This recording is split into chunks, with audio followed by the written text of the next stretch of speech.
দিয়েছে। সব দলে কিন্তু অতি উৎসাহী আছে, ভেবেছে হয়তো আমি হবো তাই করে দিয়েছে। অন্য লোক করে মুছে দিবে তখন আবার।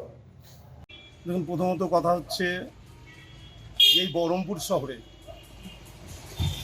এই সিট উঠাতে গেলে দাদা ছাড়া বিকল্প নেই। তাই বহরমপুরের মানুষের মুখে মুখে অজিতদার নাম উঠে গিয়েছে। এবারে বহরমপুর বিধানসভায় আমাদের সকলের প্রিয় অজিতদা বহরমপুর থেকে নির্বাচনে এই বিধানসভায় লড়বে। তাই আমরা নাম লিখতে শুরু করে দিয়েছি। কিন্তু এখনো তো এবার ঘোষণা হয়নি। হ্যাঁ, এখনো তো নাম ঘোষণা হয়নি। সে ঘোষণা হয়নি, আজ হয়নি কাল হবে। এই বহরমপুর বিধানসভার কংগ্রেস নেতৃত্ব যারা আছে, মুর্শিদাবাদ জেলা নেতৃত্ব যারা আছে, প্রত্যেকেই দাদাকে রিকোয়েস্ট করেছি যে আপনি বহরমপুর থেকে আমাদের মুর্শিদাবাদ জেলার সদস্য হন, এখান থেকে আপনি বিধানসভায় নির্বাচনে দাঁড়ানোর জন্য সবাই অনুরোধ করেছে। আমরা এআইসিসির মাধ্যম দিয়েও শুনেছি দাদাকে বলা হয়েছে এই বহরমপুর থেকে নির্বাচনে লড়ার জন্য। তাই আমরা দেওয়াল লিখতে শুরু করে দিয়েছি।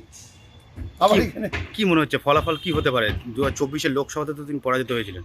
দেখুন, মুর্শিদাবাদ জেলার মানুষ ঠিক করে নিয়েছে যে তৃণমূল আর বিজেপি এই দুই ফুলকে প্রত্যাখ্যান করবে।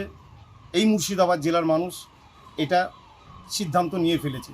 সর্বধর্মের মানুষ, হিন্দু মুসলিমের খেলায় আর কোনো না হিন্দু না কোনো মুসলিম যাবে। এবার খেলা হবে আবার এককভাবে। মুর্শিদাবাদ জেলা পরিষদ, 3টে এমপি সব ছিল অজিতদাকে নেতৃত্বে। তখন এই জেলায় কিভাবে পরিকাঠামোমূলক গঠনমূলক ডেভেলপমেন্ট হয়েছে, উন্নয়ন হয়েছে, সবাই দেখেছে জেলার মানুষ।